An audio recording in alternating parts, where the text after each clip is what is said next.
the keys are to the glory days at the stick. From who's got it better than us to brick by brick. It's always the 49ers way, from off-season to game day. Yeah, we talk back. It's the 49ers Cutback.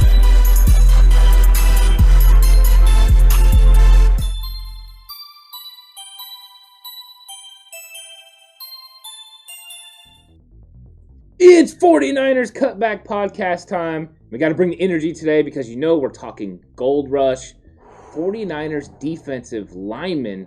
This is going to be absolutely exciting and fun to talk about. And we're not just going to talk about it because we're going to be watching video as well, breaking it down because I think we have a pretty good idea, not just what these guys can do, but what they can do in the future. I mean, man, listen, this is my favorite, well, second favorite, because live stream Q&As are also like that. That's probably the tip top of my list. But this is my second favorite thing to do on this channel. Yeah. Right?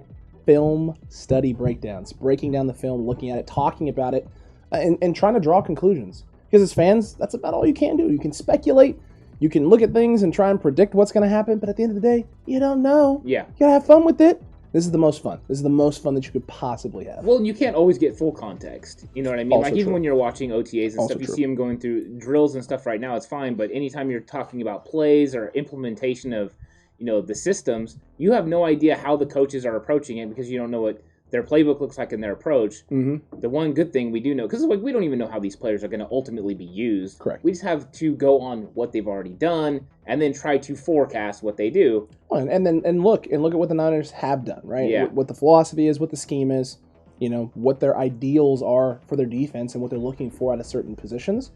And then look what pieces you have, right? What Yep. pieces do you have on the chessboard? What can you do with those pieces? Do they fit your overall game plan and strategy here? And then if they do, great. How can I utilize them in a variety of ways? And if they don't, is it worth keeping them around? That's what cuts are, basically. That's exactly what it is. And we got 11 folks. Yep. 11 to break down. Because they could all make this team. Every single one of them has an argument to be made. Yep. We're not going to be trying to make the arguments for them. We're just going to talk about what they bring to the table. And the first guy on the list is the guy that everyone's excited about, right? When you talk about revenge of the Gold Rush, this is the first name that comes to mind because this guy, Lil Bear's looking for some revenge this year. Yeah, I don't know if you saw the picture on Instagram, but it's a picture he put up, and he's ready to come back. It's him, Fred Warner, and Dre Greenlaw looking down on a player, Green Bay Packers running back, and they're just like looking down on him. He's ready. He's ready to get going. No, man, that was it's an incredible picture, and it really gets me juiced and excited, and not Kyle Juszczyk juiced, like actual like juiced with excitement. But no, listen, film breakdown. Let's get to it, right? Yep. We got Bosa up first. This man is impressive. That is for sure. The element he adds to the game is that they have to worry about this guy every single play, not just in the run game, but in the pass game. He's all three down pass rusher and edge player right there. I mean, just playing his position and getting after Rodgers. It's so impressive to watch. Oh yeah, no, it really is. And the way he puts his hand in the ground, right? The way he gets off the ball, the jump, his first step quickness, man, it's just it's next level. It isn't D Ford levels of quick when D Ford's healthy, but next to D Ford, there might not be a faster guy in the league with a first step coming off the ball like this. And the other thing is the dynamic with which he plays and the relentlessness. Yes. He is relentless. He doesn't quit. If he can't beat you on the first go, can't get you on the rip, can't get you with a bull rush, he's gonna spin, he's gonna fight, he's gonna rip, swim. He's got all the tools, right? He's got all the tools, and he's had those since he was a rookie. Yeah. So now a full off season, right? A full off season to get healthy, full off season to continue to work and develop. This guy is motivated and primed for a huge 2021. Yeah, it's great technique. Watch this right here as he goes against this offensive lineman. He's going to use the arm under. Look at that little rip move, the dip underneath. That's how you bend the corner, get where you need to go. His technique and hand placement are some of the best there is. It's next level. That's why he was so ready to make an impact as a rookie. I think that the fact that he's coming back off the injury, he's going to be focused more on even getting that stuff better, getting it tighter. Him and his brother have each other to work with, and they are always trying to get better. This guy is a real workhorse, and the 49ers missed him so much. No, they really did, and I think that's one of the things with him is the balance he plays with. Also, he everything he does looks full speed, and when he's bumping into guys and, like you said, hand placement, checking a guy, pressing away, trying to create separation from the D lineman after pressing to close the gap in distance. The fact that he's able to do that at full speed, maintain balance, change direction, it's what makes him so special and so unique. It's why it's so difficult to block him one-on-one in space. That's why teams have to send 2 guys at him. But you can't do that if the rest of this D-line is playing at an elite level. But when he's on the field, it's a lot easier for every single other guy to shine. It is. And he disengages from offensive players probably better than anyone else on the team. Yeah. And even though he's not like elite at it yet, he's still one of the best on the team at doing it. And I think he's going to get elite. And when he does, he's going to be very hard to stop. Nick Bosa, so needed for this defensive line. And with him, like you said, it makes everyone else better. And as we talk about everyone, you'll understand what impact he makes. That's why we had to start with him, because he's the one that's going to set it up for everyone else. No, I agreed with you there. If you don't have Nick Bosa, and we saw it last year, right? Nick Bosa's not on the field. The way the game plays out defensively, the way your D-line is able to have an impact on the game changes and shifts dramatically. Yep. Your DBs have to be able to cover better. Longer as well. And teams can focus in on guys on certain situations in which they think that guy may have a key matchup, which makes your D-line less effective overall. Yeah, and it does hurt us in the run game as well, because he's very good at stopping the run. Mm-hmm. That is accurate indeed. Next guy on the list, Mr. Belly Rubs himself. Oh, good old Eric Armstead. This man right here, I think is prime. Oh, absolutely, I can. I think that because this is going to be right away when you're talking about Nick Bosa, Armstead was affected the most by Nick Bosa not being there. Accurate. Because just the things that he does, he was getting a lot of the double teams. This right here against Dallas is later on in 2020. You see him playing where he's going to run a stunt, and he's going to go inside, and he's going to get to the quarterback. This kind of stuff is every single game when Nick Bosa is on the field, because Armstead is going to be able to do these things. So that's why I wanted you to pause it and kind of set it up that way, because Eric Armstead has the ability, and he proved that in 2019, especially when he's playing with good players, and he's going to be playing with great players again. And Nick Bosa is a big reason why, and these are the stunts, the kind of moves that he can do, especially in the pass game. And I think me and you both think that he would be a lot better when he moves inside on obvious pass downs. Bosa and some of these other guys are going to give the Niners the flexibility to do that. Agreed. Peter Novak agrees too. That's why he just subscribed. Thank you, Peter Novak. So shout out to Peter Novak there for that wonderful subscription. And back to the film breakdown, because the stunts that you can pull with Eric Armstead, like we just saw there in this clip, and we'll rewind it for you so you can see him there on the outside, stunting inside. And he's inside a hider. Yeah, he's inside a hider, and he's going to stunt all the way around. Yeah. All the way around to get to the quarterback there. That's impressive. It's very nice. And, that's how you want these things to look. And once again, you've got a similar look. This time he restacks, and he's setting it up for Hyder to go inside. Yeah. And this time takes on the tackle. The tackle gets overextended, and he moves inside. It's just the hand placement, once again, is fantastic. And you see that from all of Chris Kaceric's guys. Yeah, it's almost like it's a trend or a theme or something that he's really good at teaching. I don't know, maybe. 100%. Chris Kaceric is an excellent D-line coach, and you see it by just how good these other guys are. Yeah. Just like how well they play. I remember this is pivotal, and this is when you got Buckner and you got D4, but he's one-on-one with a guard, and you see the way you see him hitting him and getting the offensive lineman on his heels, off balance. That's what you're trying to do, get these guys off balance, collapse the pocket when you're playing inside, especially with somebody like Aaron Rodgers. You want to collapse it on him as those outside edge rushers make him stay in, and then you get the full, Correct. And this is the problem this last season in 2019, right? In 2020, excuse me, not 2019. In 2020, he was having to play on the edge. And his strength is that sort of power rush move. It's not a speed rush, it's a power rush. So it's going to be a lot movement downhill, right? A little bit of movement side to side. If you're stunting him, that's different, right? Because he's not rushing downhill, he's rushing into a gap and taking over an area that someone else is opening up by occupying 2 guys. Right. That's the whole purpose of the stunt. When his man's rushing straight downhill, he's rushing straight downhill. It's a power rush. It's a rip move, maybe a swim. He's trying to get to the quarterback as quickly as you can. Right. And we all know the quickest way between 2 points is a straight line. It's not going around.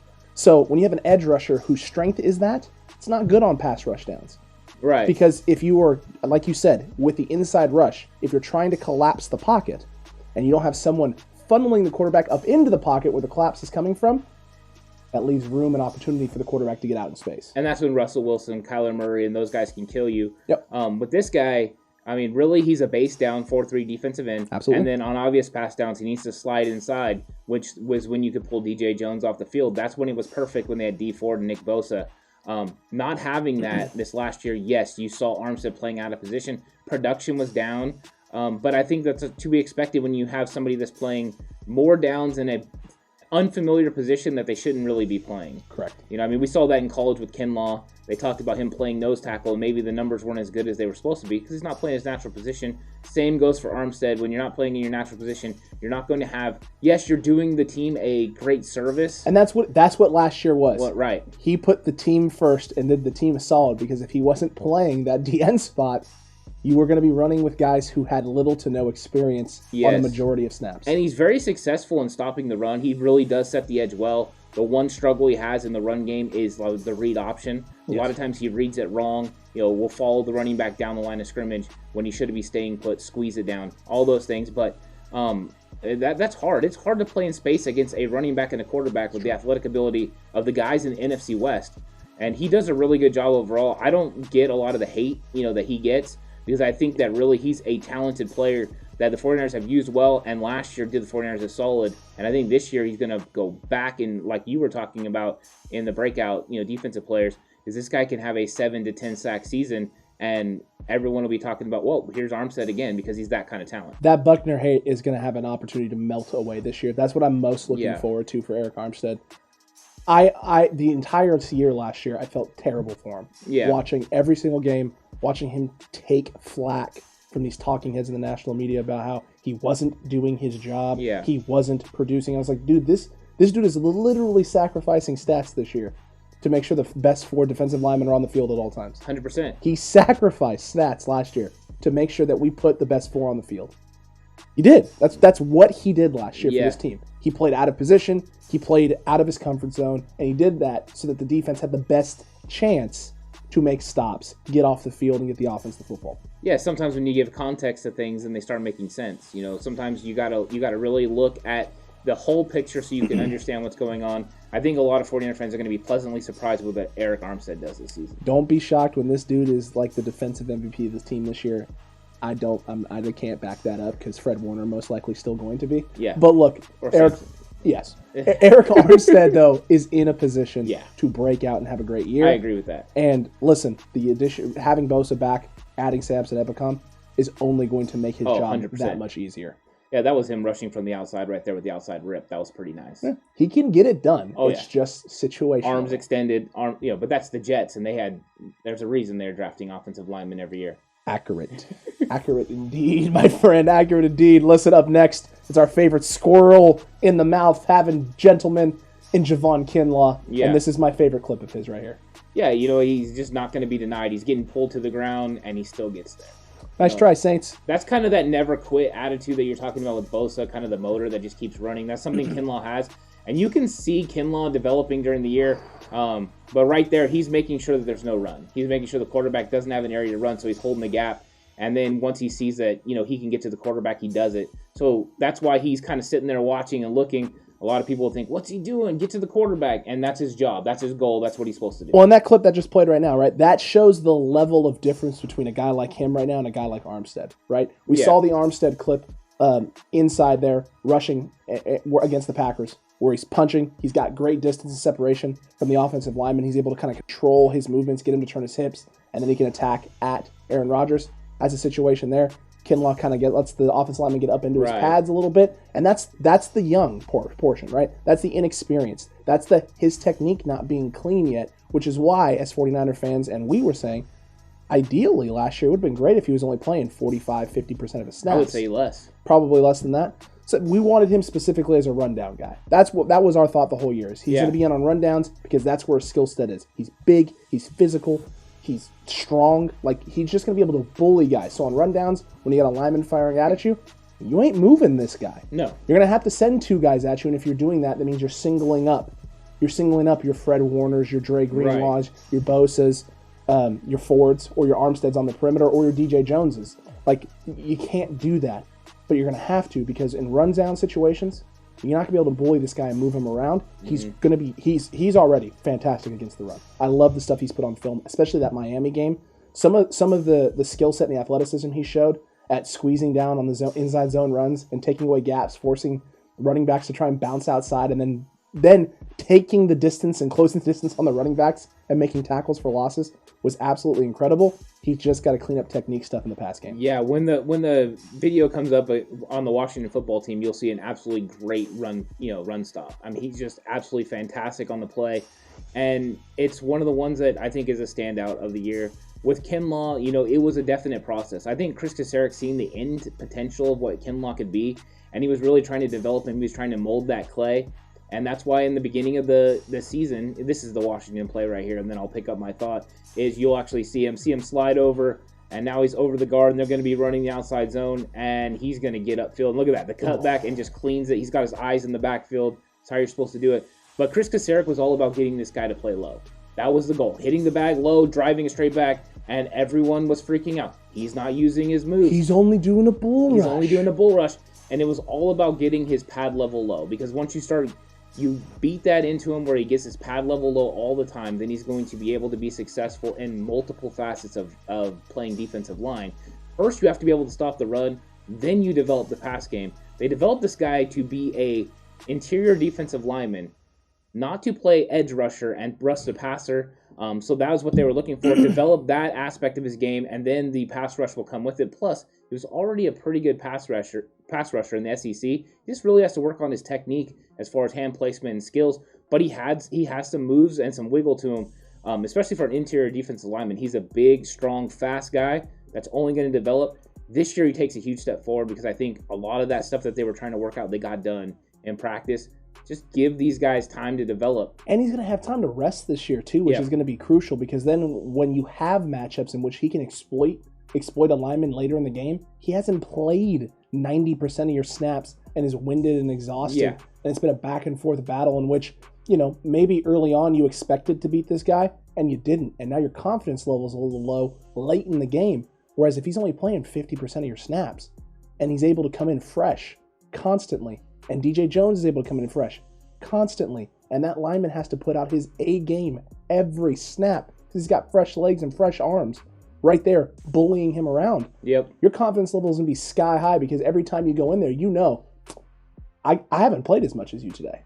You've been dealing with a whole heck of a lot, and guess what? There's still more to come. Yeah, and in 2019, the 49ers had a nice rotation going. They had all the guys coming off the bench, Ronald Blair, Sheldon Day, Julian Taylor. I mean, they just really did. They had a nice group of guys to go with their starters. And as those injuries happen, you've seen, the defensive pass rush slowed down. The defensive line play slowed down. So getting that nice rotation was pivotal for the 49ers, and they did that. And I can't wait until we get into all these guys in this episode, because some of these guys have the capabilities to improve even on what 2019 was. It's very true. It's very true indeed. And we still got quite a bit, because do. that was only 3, folks. It was 3. We still got a whole heck of a lot more to go, and the next guy is DJ Jones, a guy that we were all kind of surprised the Niners were even able to bring back. Yeah, that really surprised me. I mean, I thought he was going to be gone. I thought somebody was going to see this guy's potential and make a move on him. There's not many nose tackles that can move like him, that can play the run like him. I mean, the things that he's done for the 49ers has been impressive. I think if he can stay healthy, especially now. It's my favorite play. This one where he just bowls over the center. He gets him on his heels and just absolutely destroys him. That is elite level talent. And then the athletic ability. You'll notice a lot of times he will be able to play these quarterbacks when they try to get out. He makes sure he keeps the pocket intact. I mean, right there, he got outside and made the play on Allen. He's a very solid player. Good technique, good skill set. I think with him, it's all about injuries. As long as he can stay healthy, he's a big-time contributor, and I'm so glad the 49ers got him back, because now the 2019 our defensive line is all there as far as starters-wise, minus Buckner, and you replaced it with Kinlaw.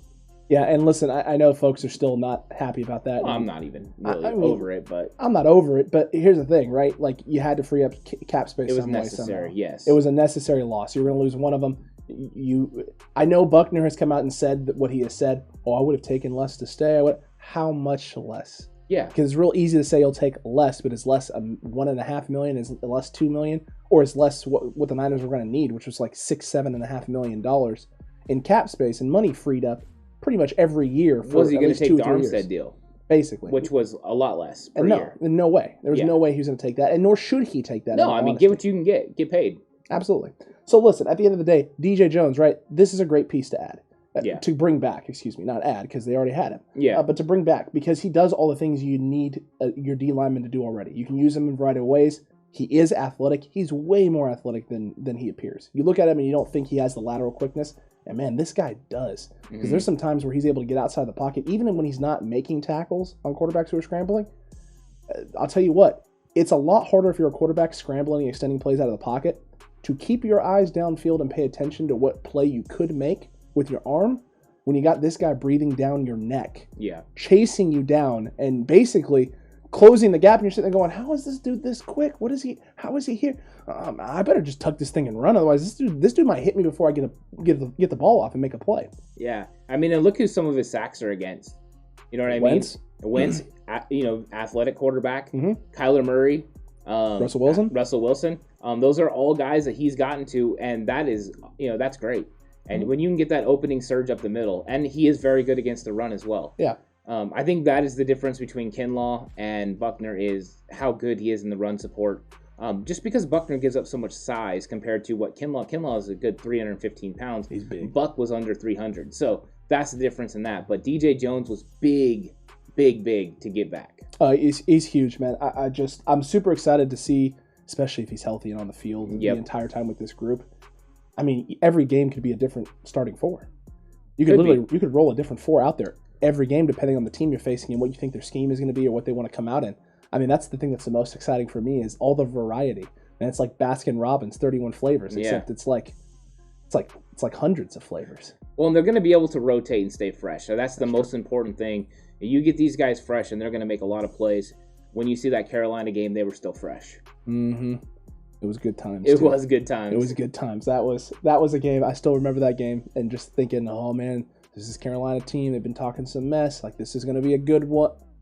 It's over. Yeah. We're good. We're really good. Yeah. It's like one of those things. It was that nice little affirmation there that I thought we were that team. We that team. Yeah, 100%. And guess what, folks? With all these pieces coming back and staying healthy so far, they very well could be that team again. Agreed. And if this guy is healthy and on the field, I'll tell you what, this is for sure going to be that team, if not like at a whole other level, because then you added Samson Ebukam on top of D Ford. D Ford, a healthy D Ford. Yeah. There is nothing like this guy in the league. There isn't. The way he gets off the ball is pretty much the best or one of the best in the NFL. It's hard to find anyone else that can do what he can do. How many people can chase Kyler Murray like that and make him want to go down?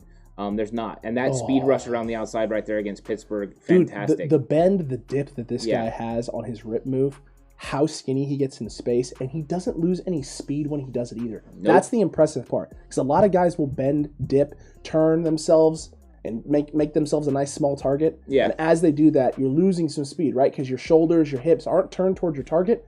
This guy seems to pick up speed.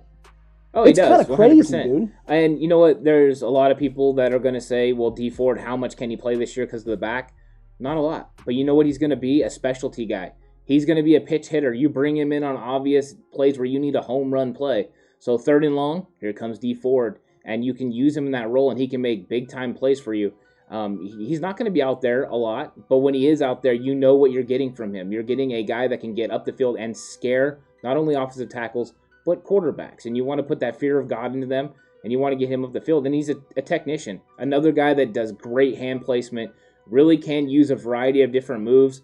Anything from speed, like you said, to bend the corner, but also he can push inside. The stunts that him and Nick Bosa do when they're on the same side are so impressive. Those are my favorite. Just think back to the Cleveland game. That Cleveland game, that inside stunt where Bosa trips up Mayfield and then D Ford literally comes on top and just sandwiches him down. It was great.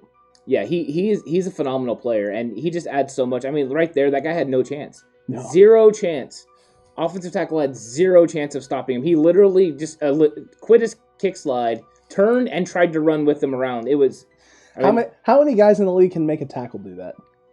There ain't very many. That's elite kind of player. You know, I mean, probably this guy, Myles Garrett, kind of guys like that. I mean, that's why when they traded a 2nd-round pick for him, it made a lot of sense. And if you're getting early 2019 D Ford, as far as when you spot play him, if you're getting that kind of, ability, the speed, the quickness, the strength, if you're getting that, even if it's 15% of snaps, 20% of snaps, 100% he's still worth it. Well, and those 20% of snaps now become snaps that turn in your favor. So now it's about putting him on the field when he can make the biggest impact. Yep. So that 20% of snaps go your way. Because if he can win those 20% of snaps, and those are all key moments in time in a game that can change the momentum and kill a team's progression towards a comeback, or kill a team's progression towards sustaining or maintaining a lead or sustaining a drive when we need the ball back, it's a game changer. Well, say it's 3rd and 9, and this guy's coming off the edge, and all of a sudden now the quarterback throws it short because he doesn't have the time. D Ford made an impact, even if he didn't get to the quarterback. And those are the things you're looking for. And now the combinations, as we're going to talk about these other guys as we go forward, the combinations that you can put out there at one time, as far as a speed element, now that you've got Nick Bosa back, hopefully D Ford back, to go with some of the guys we're going to talk about, especially one of our free agent signings that's impressive. In fact, he might be the next guy. Might be the next guy. It's going to be so impressive because the 49ers have not only insulated themselves in case D Ford isn't healthy, but they've also put it where they have 2 straight home run hitters in the past game opposite of Nick Bosa, which Nick Bosa is a straight home run hitter when it comes to pass rush, and now you got other guys. You could say that. You could make that argument. I'd be kind of hard to not make that argument. And listen, look, I know there's people doubting Nick Bosa because of the knee stuff, right? The ACL, is he going to be the same? It's not the same. Like, ACL injuries 20 years ago were a big deal. Yeah. ACL injuries now, not that big of a deal. The way that they handle ACL injuries, cadaver surgeries, where they insert a cadaver from another body into it, take an ACL from a cadaver, put it into, your ACL. That's changed the way ACL surgeries happen. They've also now started taking hamstring muscles and quad muscles, a section of it, and putting it in, and it's actually a stronger than a tendon would be, which would make the ACL and the knee stronger and more stable. I'm not sure what surgery he had. But ACLs in general, the injury itself, how they treat it, how they operate on it, it's not the same as it was 20 years ago. It's not a death sentence for an athlete anymore. No, and he's a guy that's overcame one once before. He had one in high school, overcame it, still was a great player. So he knows what he has to do. He's ready. He's going to be back, and he's going to be better than ever. And, a year from now, people are going to forget he ever even tore his ACL. I can't wait for that. It's going to be super exciting, bro. It's going to be super exciting. Listen, we already spoiled it, right? I got too excited. I won't put that on air. I got too excited. The next guy's Samson Ebukam. Yeah. All right. I danced around it pretty good for a while. You did, and I just couldn't help myself. I'm too excited. Listen, this guy right here, this is your eventual D Ford replacement, full-time replacement. Yeah. He's not quite there yet. He's still got a lot of things he's got to develop and work on. But I'll tell you what, the athleticism, there. Speed, there. Craftiness, there. That's one of my favorite things about this guy is how he rushes the passer. Not just that he does it and does certain things well in the speed and the athleticism aspect, but the creativity at which he gets there. Because sometimes the bend and the rip move, it's not the same as D Ford's, and he doesn't have the same type of speed. Which means sometimes you get to a spot and the guy beats you there. And he gets his hands on you early, and you don't have the same leverage or the attack point or the attack angle that you wanted. And he still finds a way to free himself up, create an avenue, a little window. He takes that door, that left tackle starts to slam it shut, and he's like, but just, and he just inserts it and cracks it open. And as soon as that crack is there, he kicks the door wide open and gets to the quarterback. You'll love to see it. Yeah, this play right here, actually the offensive tackle does a great job of getting into his chest. That's not a great pass rush from Ebukam. It's not. But what he does is he fights through it. And this is what I was talking about in other episodes, is that he really needs to work on his power move. You see that right there? I talked about it in our breakout episode. He really does need to play lower, get underneath that offensive lineman if he's going to use a power move. But really the athleticism and speed right there, he's just keeping his outside leverage and then accelerates and makes a play. Those types of things you can't, ultimately teach that speed. I think he's actually more athletic than D Ford. Yeah. But he doesn't play with the consistency because he doesn't have the technique yet. Those are things he's going to have to improve. You're right, he has to improve the first step. This one, he's out in space covering someone coming across the line of scrimmage. That will be invaluable too. You can use him in all kinds of different ways. I think that's the one aspect of his game that brings in that's going to be different than the guys we've had in that position is he's not a bad guy and not bad at coverage out there in space, especially in the flats. Yeah. He's athletic enough, he's quick enough, he can stay with running backs, he can stay with tight ends. It's not the end of the world if this guy is hands down as an edge rusher and then all of a sudden whoop, he pops up and drops out into a coverage or to a zone or just to cover the flats, and you're sending blitzes from other directions. It actually just makes this team harder to predict. It does, because you see Nick Bosa running a lot of zone coverage, just dropping him out with those zone blitzes, and they could do the same thing with this guy. I think that was something they planned on doing with D Ford a lot more as well, but he's kind of nicked up here and there. So it does give them the capabilities to do that, and he's more than capable of doing a lot of big time things. Oh yeah. This guy is probably the guy I'm most excited to watch on the defensive line, just because I know what his potential is, and I know that once he gets the techniques, and Chris Kaczmarek can teach him the techniques and how to play lower, like I've talked about with Kinlaw.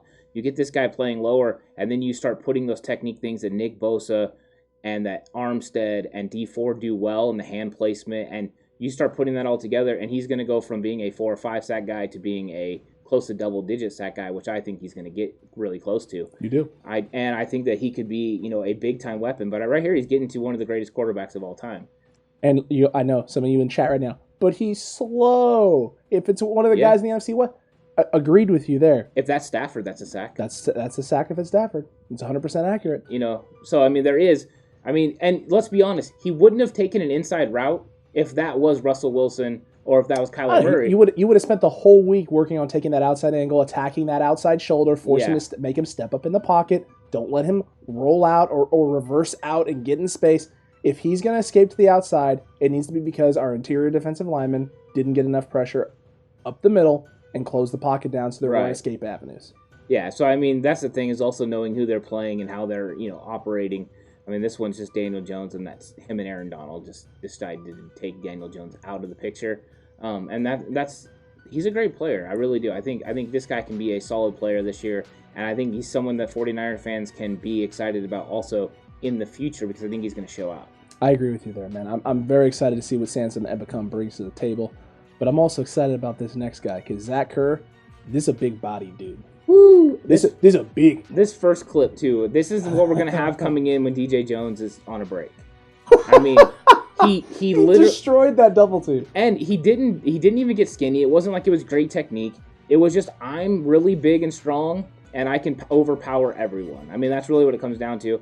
The other area this guy is fantastic is stopping the run. Mm-hmm. He's good. Right there, he got a little bit better getting skinny, but it wasn't. I guess that's the same play, huh? Because it's the same. It was not as good as I want it to be. I want him to get skinny. He kind of just beats and then tries to beat the guy off the ball and then get skinny at the end. But on this one, he's just one-on-one with the guard, and he just continues to push the guy back and bull rush. Mm-hmm. That's what we're talking about, collapsing the pocket. Kerr is big and strong enough to do that. No, he's a big-bodied individual, man. I'll tell you what, right there is a perfect example of him against the run game, and that's awesome. Against one of the best running backs in the league in Dalvin Cook, and a team that's very, very good in the run in Minnesota. Yeah. They're very good with their scheme. Zimmer is very creative with how he frees up Dalvin Cook in space, and it just doesn't matter here because Zach Kerr understands where the play is going. He's able to fight off the block. He shows the inside look like he's going to step inside. Dalvin Cook puts his foot in the ground, tries to jump cut outside. Kerr is able to just physically remove the guard from his space and is like, hey, by the way, fella, I'm here. You're not going there. I'm right here. And now for Dalvin Cook, too, with that exact clip right there, he throws the guard into the hole. Yeah. So now, even if Dalvin Cook wants to go that direction and can, there's someone there, which means he's going to go there slowly, and Kerr is athletic enough and strong enough to get there quickly, get his mittens on you, and once he's got his mittens on you, you're not going nowhere. Yeah, one of the most important things is to be able to disengage from the offensive lineman, and that's what he proved in that run play, is he was able to not only get where he wanted to go, but also disengage from the offensive lineman and make the tackle. And these are those big-time plays that you need in the game, the big-time stops where it kills the drive because they were counting on Cook getting at least 2 or 3 yards, and he doesn't get it. And then right here, it's just a no quit. They're literally holding him from behind. They were trying to double him. He still pushes his way all the way to the quarterback, never quit. And what have we talked about with Kinlaw and Bosa, guys that never quit? Now you add this guy to it as well. It's almost like there's a theme and there's 100%. Like a type of guy that they want with certain characteristics and immutable qualities that they want, represented. I don't know, that's kind of crazy. Well, and now you're talking about depth, right? Because we've been talking about guys that are interchangeable. So we talked about Ford and Ebukam, and now we're talking about Kerr and DJ Jones. So now look at our rotation. So if you have one guy resting, that means the other guy is playing and you're not falling off very far. Kerr is going to be probably the best nose tackle replacement we've had, especially during the Shanahan-Lynch era. Oh, yeah. He's going to be able to come in there and, this guy is way better than Sheldon Day. Like, way, way better than Sheldon Day. Is this an upgrade over Solomon Thomas? 100%. Because Solomon Thomas is not a nose tackle. He's a 3-tech or a defensive end playing, the outside in the wide 9. But, I think he should have been playing D-tackle. I think he should have built up, his size and everything. So, yes, as far as nose tackle, this is an upgrade. Kinlaw and some of the guys we're going to talk about are also upgrades over Solomon Thomas because he just never panned out and lived up to potential. It's correct. But this is what I mean, right? Like, this is a major upgrade in terms of just talent on the field. Yeah. They don't play the same position, but if you have Kerr on the field, you're not losing something somewhere else. Yeah. And you can have other guys on the field. You added Samson Ebukam like we talked about. You have D Ford hopefully coming back and able to play some sort of snaps and some sort of repetitions on the field. And on top of that, they added a couple other guys from the Raiders. Yeah. Who might be able to fill some of those roles and those needs as well. And if we just went over just the guys we talked about, you would be like, oh my gosh, that's an impressive defensive line. That is. But there's more coming. But wait, there's more. Look, next up, Mr. Mo Hurst. Yeah. And another guy who is just... I feel bad for the next two guys because they just didn't produce in Oakland. And whether or not that's on them or whether that's scheme, I watched some of the clips that we have here, and I tend to lean towards scheme because these guys, if you can put them in a situation where they have other guys around them and they're not getting double-teamed or looked at as the most important aspect that a guy has to block, this is they're great pieces. Yeah. Oakland has not done a great job of building that D-line. They haven't done a great job of building their defense just in general. Their defense is not good. So you're putting a lot of pressure on these guys to be the man, and they're just not the man type players. But they have individual skill sets that, when added to a whole unit and a whole group, can shine and can thrive. Maurice Hurst and Zach Kerr, both of them, I feel like they could be huge pieces in San Francisco. Well, and now Mo Hurst is going to be a guy that comes in for Kinlaw, and he's gonna be able to give this guy breaks playing in that 3-tech role. And he is big, physical. He likes to drive people back, but also you see the athleticism to get out there and stop a Julian Edelman on a fly sweep. In fact, I think this might be the play right here. And he's going to fight through. And look at him just get away from the cut block, get up the field, and make the tackle. There's not too many guys physically that can do that. This guy is a crazy good athlete, a crazy good player. And once again, a guy that we're counting on, a Chris Cassera getting the most out of him. Yeah. Because his technique and stuff is pretty good. I mean, are there things he could clean up? Yes. But he plays low. He plays physical. He plays fast. So a lot of it, you're right, has to go to how they were wanting him to play and what they were wanting him to do. Right there, he collapsed the pocket. But that's what you're looking for. The one thing I think that we can see is, right there, he's driving the guy back. The one thing I watch on other film is maybe he needs to work on disengaging a little bit better. That's one thing. Disengage from the offensive lineman, something that Kerr's really good at, that this guy could fix. Oh, 100%. And that's the thing, right, is I feel like adding Kerr in, a guy like Kerr, and Bosa, because Bosa's hand placement is great, and he's really good at creating separation, too, away from these offensive linemen. You can learn from each other. Oh, easy. He was a starter on Oakland. That means there's not a guy on the roster who does that better than he does. There's not really anyone for him to learn from. Right. I think we all can agree that Kasarik is probably one of the best D-line coaches in the league. At this point, I mean, with everything the 49ers defensive line has done since he's been there, I would say so. I think it's not even a question for me. The argument is whether or not he is the best. He's definitely one of the best. And so you bring these guys in who have a lot of potential and have shown things like the athleticism, the ability to recognize, the recognition on this fly sweep play here from him, and knowing that there's most likely going to be some sort of action that is designed to make sure that he can't blow this up, right? Because he's just outside the left guard there. Or right guard, excuse me, when that play happens. He's just off the right guard. The handoff is happening at center position. So if he drives that guard back in space, you blow that entire play up. Yep. If he's able to get into the backfield. So what's the Patriots' solution to that? We're going to cut his behind, put him on the ground. There's no way he can disrupt this play. He sees the motion and is like, yeah, I know what you're doing here. Yeah. And he's able to get out of that way. He has the IQ and the intelligence. He has the things necessary to be on the field, recognize something, and know what he has to do. Now is the time to develop the skills and the extra tools needed for him to have even more success. Because if you have more tools that you can use in order to be successful, or how to handle different types of looks, double teams, if a guy's going to reach you in space and your job here isn't necessarily to rip through and go make a play, but hold your ground, things of that nature, how to shed and disengage off of a block once you've caught and read, against zone runs and things of that nature. Man, you add those tools to his repertoire, and this man's going to be dangerous. Well, he's also going to come to a system where their defensive line is encouraged to attack. It's true. I mean, these guys want to get upfield, cause disruption, make plays, And that's what he's coming into. It's all gas, no brakes. I mean, that's what it's been. Sala instituted it. It's going to continue with D'Amico Ryans. And that's how Chris Kacerek coaches it. You get upfield, you cause issues, and you make plays.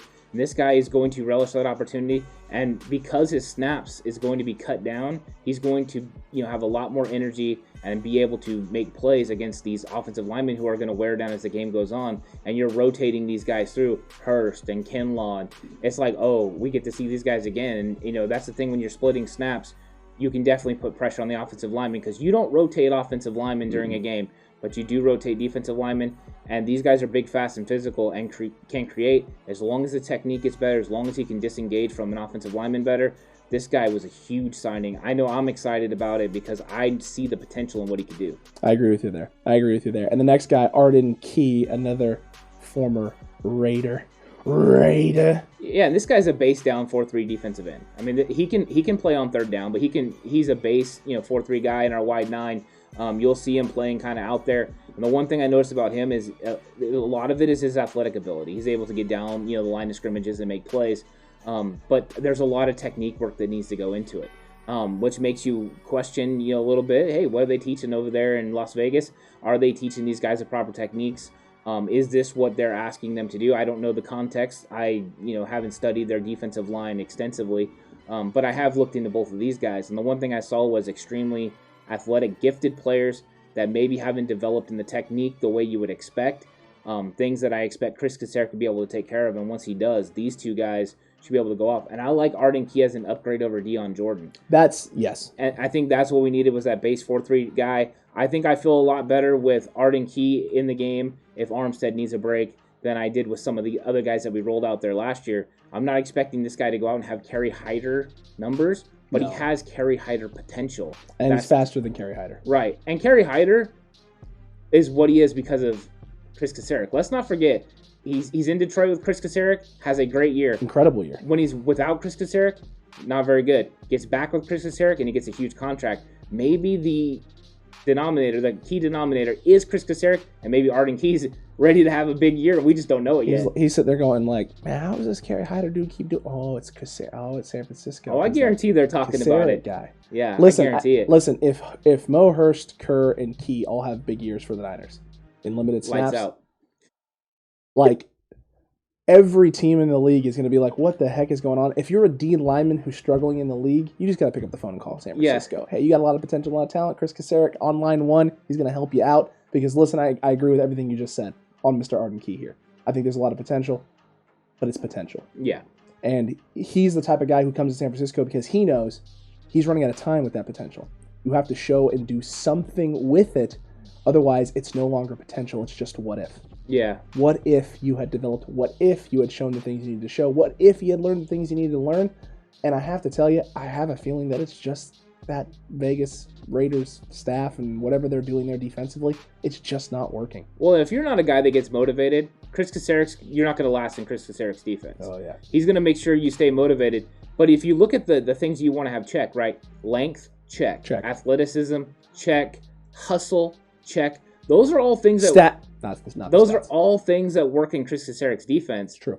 He's going to mold him. This guy's going to play good. And I think we'll all be like, wow, another great signing by John Lynch and the 49ers because this defensive line is not rebuilding, reloading. Reloading. That's the key term here, folks. The Gold Rush has reloaded, and the revenge of the Gold Rush is real. It is real. And we still have 2 more people to talk about. I know. I love talking line. If you're enjoying this right now as much as we're enjoying it, make sure you hit that like button and hit that subscribe button like our boy Peter Novak did a little bit earlier.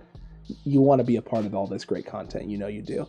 Next is a guy that's a familiar face, Mr. Kevin Gibbons. Yeah, and I think we put him here because we're at the point now where this guy's a fringe guy, and I wouldn't have thought he was a fringe guy if he didn't have the offseason issues. True. But I also wouldn't have thought he's a fringe guy if they wouldn't have signed Maurice Hurst and some of the guys that they signed. That's awesome. But this guy is a outstanding development player. You see the quick athletic ability right there, getting inside that block, being able to get the rip, just anticipating what the offense is going to do. That is great. I think as a player, it's hard to keep this guy off the roster. Just the things he can do in the development. And this is what we're talking about with Kacerek. he developed Kevin Gibbons into what he is now. Look, how many snaps was he legitimately playing at the beginning of the year? He wasn't playing any. And then all of a sudden, by the end of the season, yes, there were injuries. But guess what? Those injuries happened in week 2. Yeah. And he wasn't on the field. Something changed. He grew. It's almost like he got better over time. It's nuts. Well, I think he grew a little bit in 2019, got a little bit better. 2020, we kind of had a little bit bigger expectations. And I thought that at times, like right there, splitting that double team, you got skinny. That's fantastic. That's what Kerr should have done on the previous play, that we saw earlier. That is textbook. Like, that's how you do it. Some of those things are impressive, and that quick first step you see from Chris Kaczmarek players is very evident with Gibbons. He's going to be hard to beat out. Correct. The 49ers are going to agonize and trying to find a way to keep him, because if he gets cut for any reason, somebody is pouncing on this guy, because for some teams, he's right up there in their full rotation and maybe even starting on a few rosters. That's 100% accurate. And listen, we've talked about this in our breakout defensive episode. Hearst brought it up and he mentioned it, right? There were potentially 75 guys on this roster who could start for NFL teams. It's not wrong. And Kevin Gibbons is one of those guys.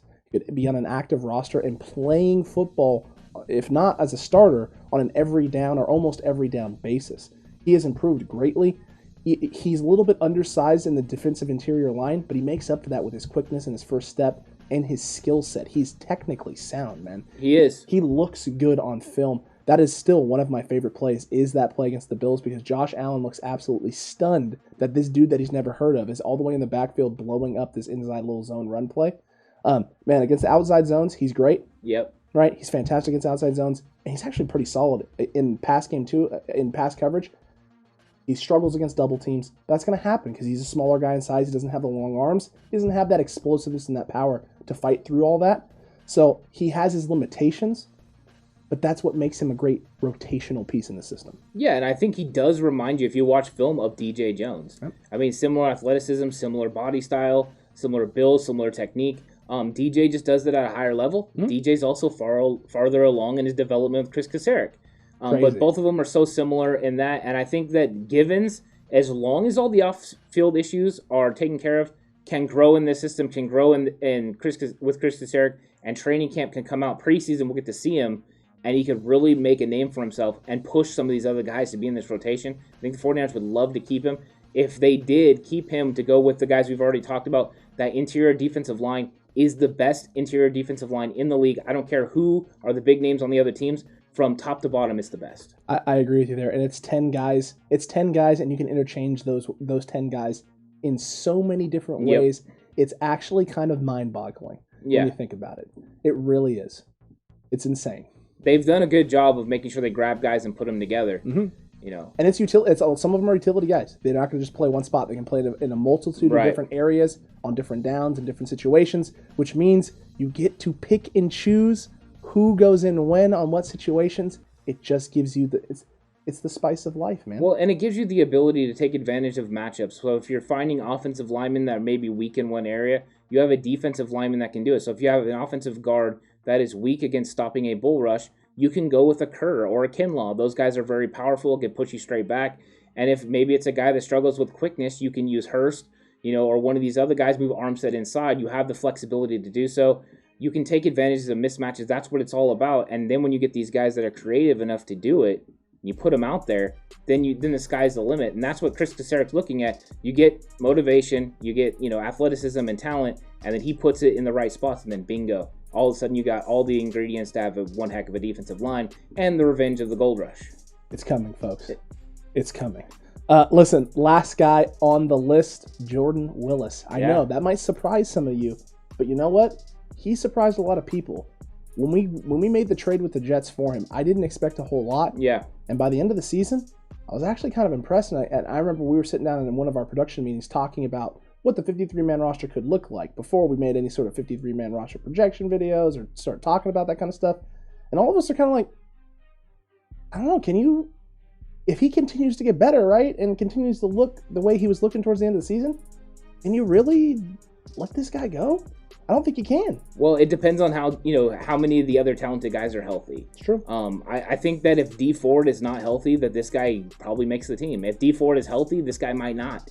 And that's unfortunate because if you watch his development from the time he got there in San Francisco till the end of the season, there was improvement. Not something vast where you're like, oh my gosh. But you even saw it with like a guy like Alex Barrett who got better as the season went on. It was like, wait, who's that guy? Yeah, why 64 playing defense again? Is that Hacksaw? But you see that that he can bend the corner and he can do that, but he has a different style of game. One thing he struggles with, a lot of it's power technique, but it's the secondary move, right? He doesn't rip off of it very good. He doesn't disengage from an offensive lineman. There, he got anchored. Luckily, he just doesn't quit, and that's one of the key aspects of Kasarik Life. What you just said, too, about the differences, like this was early, right? This Saints game happened before that Packers game. You can see there the struggle he has getting off of that block, creating some separation so we can make that secondary move. Yeah. Flash forward to that Green Bay game. Right here. And watch it. And he's rushing from that wide 9, and he did. He got around the corner and he beat that offensive tackle pretty bad. And he doesn't get caught up he doesn't get caught up. The hand placement isn't able to slow him down. He's able to get his body, manipulate his arms and shoulders where he wants them. Gets underneath that top arm. The lineman gets a little high, swoops underneath it, and is able to bend that corner and get around. That shows and that was a short amount of time. That wasn't a big, it wasn't a 10-week stretch between those two games. In a short amount of time from the time he got to San Francisco to that point in time in Green Bay, that's a big difference and something he wasn't showing at all when he was in New York with the Jets. No, I think he was doing a lot better than he did with the Jets. There is a lot of development that needs to go here. He's not as athletic as Arden Key. He's not as long as Arden Key as far as arms go. And those are things that can be developed, but he's got a lot of potential. A lot of people forget this guy was a 3rd-round pick coming out of college, and that's the same as Arden Key. That's how talented these guys are. 3rd-round picks that can do a lot of damage. And I think he still is somebody Kasarik can develop. And the fact that he has had half a season or a little over half a season with Chris Kasarik, and now we'll have a full training camp and a full offseason, he can develop those things. Those techniques and things are going to get better. Going against Trent Williams and going against McGlinchey and McKivitz and Brunskill and all these guys on every single day is going to make him a better player. He's not going. Let's line him up against the Silverback consistently. He's not going to be able to power rush. He's going to have to learn what to do. That's only going to make him better. So I think he's somebody that can develop. And if there's an injury, he's definitely going to make this roster. If there's not, it's between him and Gibbons, and that's the question. Do you keep an interior defensive lineman, or you keep an extra outside speed pass rusher? Because I think he can play a base 4-3, just like Arden Key, just like Armstead. And Bosa. So he might be a guy that you think about keeping, but I think those are the guys it comes down to. And you know what? It's going to be interesting. This entire D-line position battle and who's going to make this roster and who's not. It's going to be sweaty. It's going to be real sweaty. I think everybody on that roster is going to be sweating down to the very last minute, other than obviously the solidified, bona fide studs we know who those are. I'm not going to go through and list all of them. But man, top to bottom, this D-line group, no matter what pieces they put in place, I'm going to be comfortable with it because I trust Chris Kasarik fully. And I think there's 2 sets that I'm the most excited to see, personnel groupings. The first one being Bosa and Ford on the outside with Kinlaw and Armstead inside. That's number 1. That's what I want to see, just because it'll give me the kind of the throwback to 2019, the base. And then there's the one that will scare the living daylights out of everyone, and that is Bosa, Armstead, Ford, and Ebukam. All together, the ultimate speed package, the ultimate group of pass rushers. Where everyone ends up is the biggest question the offensive line has to figure out. Will they all be standing at the same time and moving around? That's the question. Can you imagine that, right? Like, if you're an offensive lineman and you see that, how terrifying is that prospect? Because Bosa most likely is lining up inside with Armstead, with Ebukam and Ford on the outsides. They're gonna Ebukam and Ford on the inside. It could be the other way. But here's the thing: none of them are gonna rush straight. None of them are gonna. They're going to be going all over. It's gonna be like Pop Warner in high school football when you see the mosquito package that goes out there. It's just all the little people running around in circles. Well, and the thing that happens too is, like we touched on earlier, when you have Bosa and you have Ebukam on the field, they can also drop. So then you're blitzing one of the best blitzing linebackers in Fred Warner. You blitz Dre Greenlaw, who's excellent at it. K'Wan Williams. Yeah, K'Wan Williams coming off the edge. K'Wan Williams. I mean, that is all going to happen. And that's not even the added dimension. We all believe that the safeties are going to blitz too this year. Oh, yeah. And if you have, somebody coming off the outside, one of these guys, Tart, or Ward or Moore or even Hufanga, There's going to be a lot of fun stuff that they're going to do with this defense, but it all is predicated and set up on how good this defensive line is. Stay healthy. Chris Kasserick, keep developing them because there's so much potential there. I mean, I'm going to go out on a limb and say that if they are healthy, this defensive line is better than 2019. Yeah, I will go there too, and I'll go one step further with the boldness, and not just better than 2019. They're going to set the single season sack record for an entire defensive line. I like group. it. I like it, folks. And I'm going to make it clear. I don't think the starting group is better than 2019 because I don't think Kinlaw's to Buckner's level. But as an overall defensive grouping, they're better. So just to make it clear, so everyone understands where I'm coming from. We don't want anyone freaking out. But I'm telling you right now, the highest sack numbers is not out of the realm of possibilities because these guys are built on speed, athleticism, and they're coached by one of the best to do it in the NFL with a very creative defensive mind, because everything I've heard about DeMeco Ryans, even since he was in college, was that he's very creative and he knows the ins and outs of defense. Don't think he doesn't have some ideas. Plus, a lot of people forget Kyle Shanahan studied defense in Tampa Bay with those guys. He knows what's up. He's definitely going to be there. Plus, they brought in another guy to help as well. Brought him in from Arizona, Betcher. Yep. So he's going to help. What is he known for? Blitzing and stuff like that. It's crazy. So that's what it's going to be about. These guys are going to cause all kinds of pressure.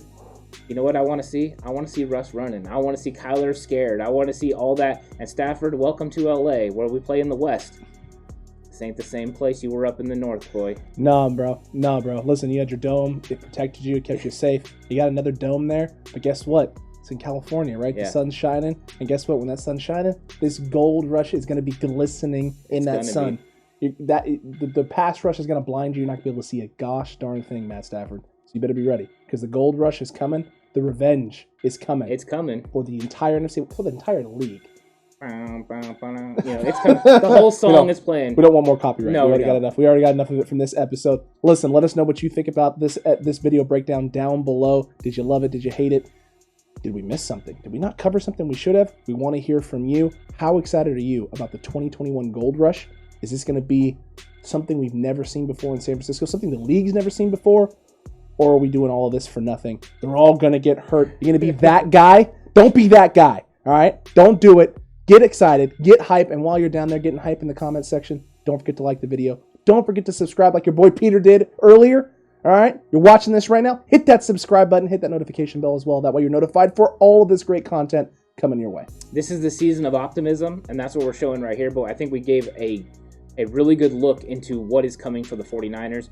Not only what they have, but what they're going to do with it. And I'm so excited about it. And I'm excited about everything that's happening also with this channel, all the people that have been jumping on, leaving great comments and interacting. We've had some great conversations. Join in the conversation. Make sure you hit that subscribe button. You don't want to miss all the great things that are coming up in the future, because we have lots of big plans and they're all going to be coming up pretty soon. And that's what it's about. It's about optimism, and we're optimistic not only about this team, but about the future of the channel. That's right. It's about love. It's about connection. It's about connecting with people as well. We got special guests coming up here in the future, too. You don't want to miss anything we got coming out. And until next time, 49ers fans, you stay safe. And remember, the right way is always the 49ers way.